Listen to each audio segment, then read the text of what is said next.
साहित्य निधि में आज सुनिए ऐतिहासिक साहित्यकार आचार्य चतुर सेन शास्त्री जी की लिखी हुई कहानी आचार्य चाणक्य।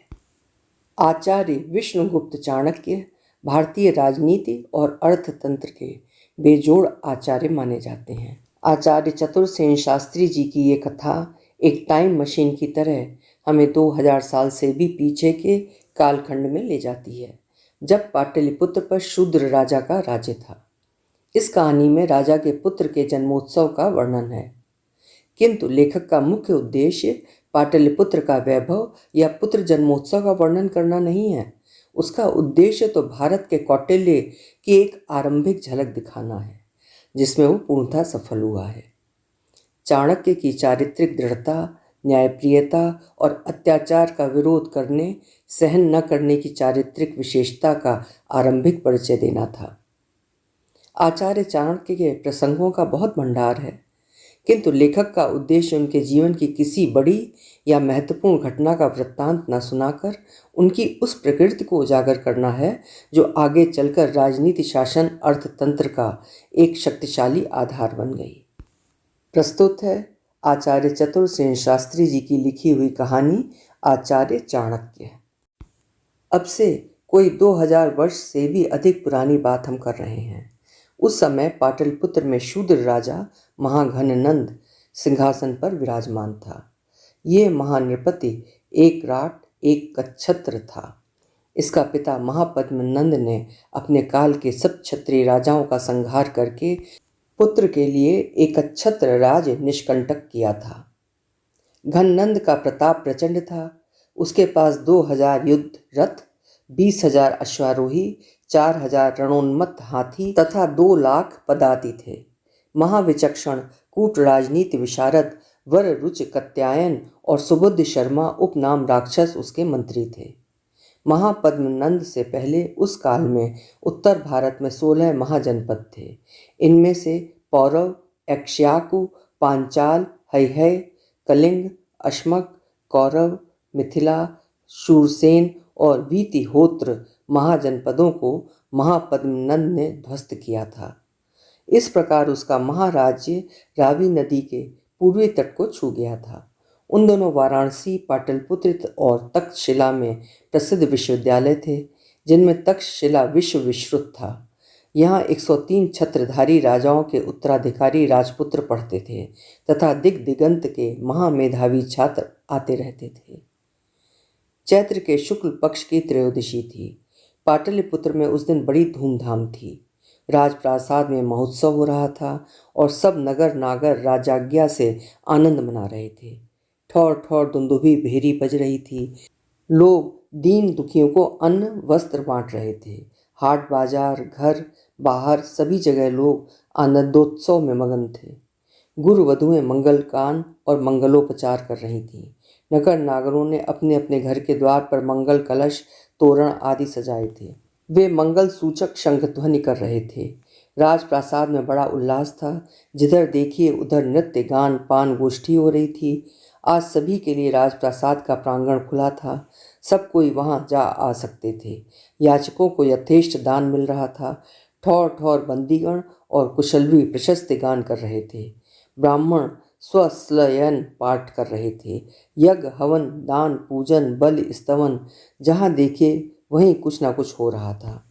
मृदंग, मंजीर, तूणीर के निनाद से दिशाएं पूरित हो रही थीं। आज परमानंद का दिन था। महाराज घननंद की नई रानी ने एकमात्र महाराज के एकमात्र उत्तराधिकारी पुत्र को जन्म दिया था। महाराज की आज्ञा से राज्य भर के बौद्ध विहारों, चैत्यों तथा देव स्थान में शिशु सम्राट के दीर्घ जीवन की प्रार्थना हो रही थी। राजप्रासाद में एक बृहद राजसभा के बीच नवजात शिशु को भारत का भावी सम्राट उद्घोषित और अभिषिक्त किया गया था। इस समय महाराज घनानंद का प्रबल प्रताप तप रहा था। नवजात शिशु सम्राट की अभ्यर्थना के लिए सब सामंत, करद राज्यों के राजे, भूस्वामी तथा वणिक सार्थवाह बहुमूल्य उपाने लेकर आए थे। उनके लाए स्वर्ण रत्न, मुद्रा, कौशेय, पाटंबर, हाथी, घोड़ा, रथ, यान, पालकियों की राजप्रसाद में इतनी रेलपेल हो रही थी कि उपाने वस्तुओं को यथास्थान रखने और मनुष्यों को खड़े होने का स्थान ही नहीं मिल रहा था। उपाने भेंट अर्पण करने को राजा लोग पंक्तिबद्ध चले आ रहे थे। उनके साथ दास दासी उपाने सामग्री लिए बोझ से दबे दिन भर खड़े रहकर थक गए थे, पर अभी भी उनकी बारी नहीं आई थी। दंडधर द्वारपाल कंचुकी उन्हें दम दिलासा दे रहे थे, ठहरो, अभी ठहरो, आपका उपानय भी स्वीकार होगा। और जिसका उपानय राजप्रासाद में पहुंच जाता था वो कृतकृत्य हो प्रासाद के रास रंग में आनंदमग्न हो जाता था। दासियां गणिकाएं सब आगंतुकों को गंध माल्य पान से सत्कृत कर रही थीं। अतिथि उन सुंदरियों के सानिध्य में उनके दिए हुए चंदन का अंगों पर लेप किए हंस हंस कर माधवी मैरेय गौड़ीय आसव पान कर उल्लास में सराबोर हास्य विनोद आलिंगन का आनंद ले रहे थे। सुवासित मदिराओं की वहाँ जैसे नदी बह रही थी। भांति भांति के मांस मिष्ठान पकवान पक रहे थे और अतिथि तृप्त होकर खा पी रहे थे। राज पार्षद नगर में घूम फिरकर बछड़े मेढ़े भैंसे हरिण आदि पशु और आखेटक तीतर बटेर लावक हरित हंस चक्रवाक आदि पक्षी मार मार कर रसोई में पहुंचा रहे थे। आहार द्रव्यों का पहाड़ सा लगा था जो खत्म होता ही न था और भी आता जाता था। धीरे धीरे संध्या हो चली। नगर असंख्य दीप मालिकाओं से जगमगा उठा था। राजपथ पर अब भी हाथी रथ शकट शिविकाओं की भरमार थी, परंतु राजमहालय के पृष्ठभाग की सकरी गली में अंधेरा था। वहाँ एक स्त्री शरीर को आवेष्टन से लपेटे जल्दी जल्दी महालय के गुप्त द्वार की ओर बढ़ी जा रही थी। इसी समय महालय के गुप्त द्वार की ओर से एक पुरुष निकला। पुरुष तरुण था। उसकी कमर में खड्ग बंधा था तथा बहुमूल्य कौशेय परिधान पर वो असाधारण महार्द रत्नाभरण धारण किए हुए था। मध्य के मध्य में उसके नेत्र लाल हो रहे थे, वाणी स्खलित हो रही थी और पैर लड़खड़ा रहे थे। उसके साथ एक सेवक था जो उसका धनुष और तूणीर लेकर पीछे पीछे चल रहा था। स्त्री को आते देख उसने स्खलित वाणी में कहा, ठहर जा, ठहर जा। इसके बाद उसने चर से कहा, चरण देख तो ये कोई सामान्य प्रतीत होती है, सुंदरी भी है या यूं ही टेसू है। चर ने आगे बढ़कर स्त्री का आवरण खींचकर उतार दिया। स्वर्ण की भांति उसकी अंग दीप्त से गली का अंधकार उज्जवल हो उठा। आहा, सुंदरी है महाराज। युवती भी है या डड्ढो है? नवीन वह है, यौवन का उभार खूब है। तो देख, अच्छी तरह देख। चर ने निशंक अंग प्रत्यंग टटोलने आरंभ कर दिए। सूंघ कर श्वास गंध ली। स्त्री लाज से सिकुड़ गई और भय से थरथर कांपने लगी। चर ने कहा, रमण योग्य है महाराज, गुदगुदा संपुष्ट यौवन है। जिसे महाराज कहकर पुकारा गया था वो व्यक्ति आगे बढ़ा। उसने घूर कर स्त्री को देखा। स्त्री ने फूलों का श्रृंगार किया था। मुख पर लोध रेणुमला था, चरणों में अलक्तक, होठों पर लाक्षारस, कंठ में मणिहार और कानों में हीरक कुंडल, वक्ष पर नीलमणि जड़ित कंचुकी। अवस्था कोई 20 बरस, जूड़े में शेफालिका के फूल। पुरुष ने भली भांति ऊपर से नीचे तक निहार कर कहा, अच्छा श्रृंगार किया है सुंदरी, चल आज का श्रृंगार मुझे दे, मेरे साथ विहार कर। स्त्री ने भयभीत होकर कहा, नहीं नहीं, मेरे आज के श्रृंगार को खंडित मत कीजिए। आज का श्रृंगार मैंने महाराजाधिराज के लिए किया है। मैं भी एक प्रकार से महाराजाधिराज ही हूँ, उनका भाई हूँ। क्यों रे चरण, क्या कहता है? आप महाराजाधिराज हैं महाराज। बस तो ला, आज का श्रृंगार तू मुझे दे। उस महाराज नामक व्यक्ति ने स्त्री का हाथ पकड़ लिया। नहीं नहीं, मुझे छोड़ दीजिए, छोड़ दीजिए महाराज।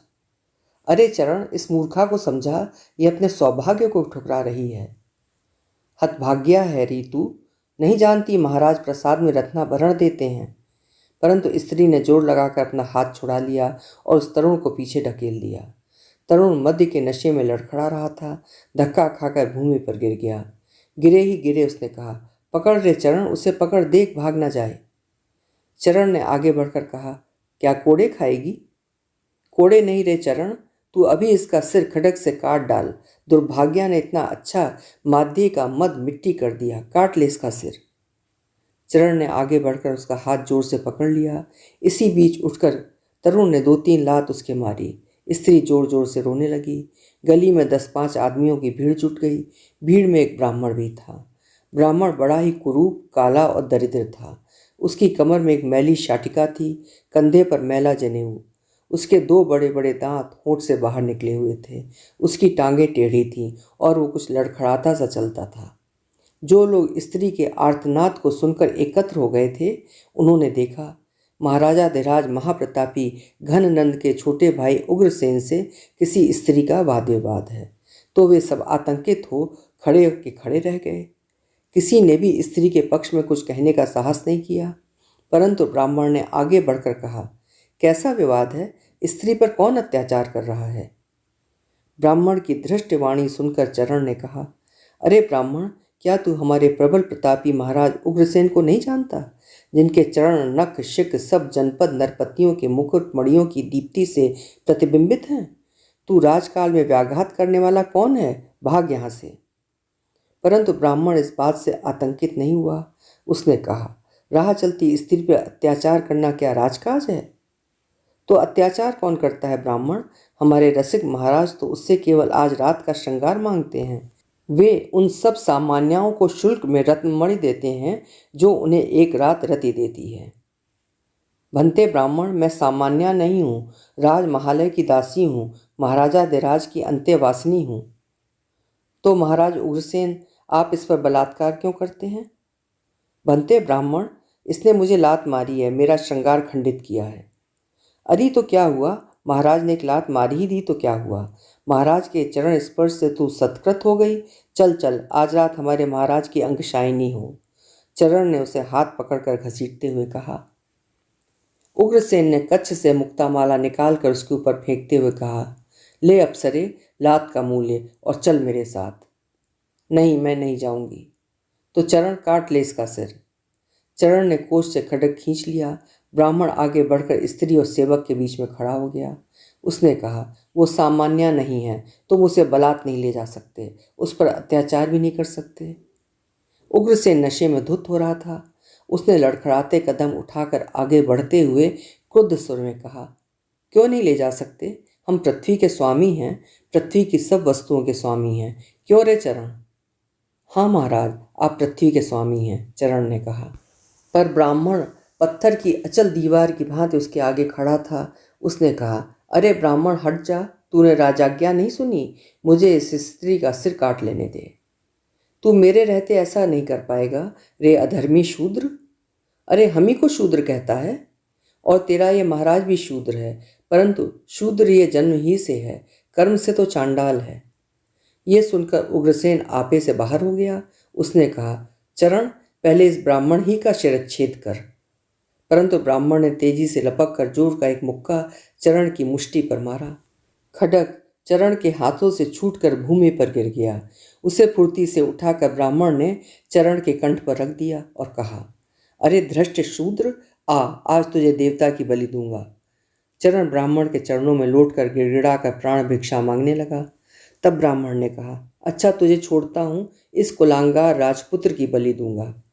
वो नग्न खड्ग लेकर उग्रसेन की ओर बढ़ा। उग्रसेन ने भयभीत होकर कहा, सारा नशा खराब कर दिया। इसी समय महामात्य वर रुचि कात्यायन 3-4 सशस्त्र प्रतिहारों के साथ वहां आ निकले।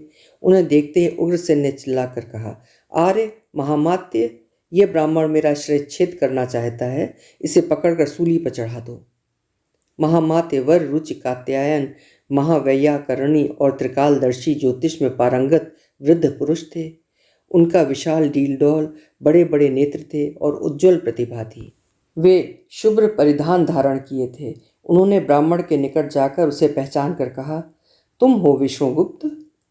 मैं ही हूँ आर्य कात्यायन। विवाद का क्या कारण है, ये इस शूद्र राजकुमार से पूछो। आर्य, मैं निवेदन करती हूँ, मैं राजदासी हूँ। महाराज के लिए मैंने श्रृंगार किया था, इन्होंने मेरा श्रृंगार खंडित कर दिया और बलात्कार से रत याचना करते हैं। स्वीकार न करने पर शिरच्छेद करने को उद्यत हैं।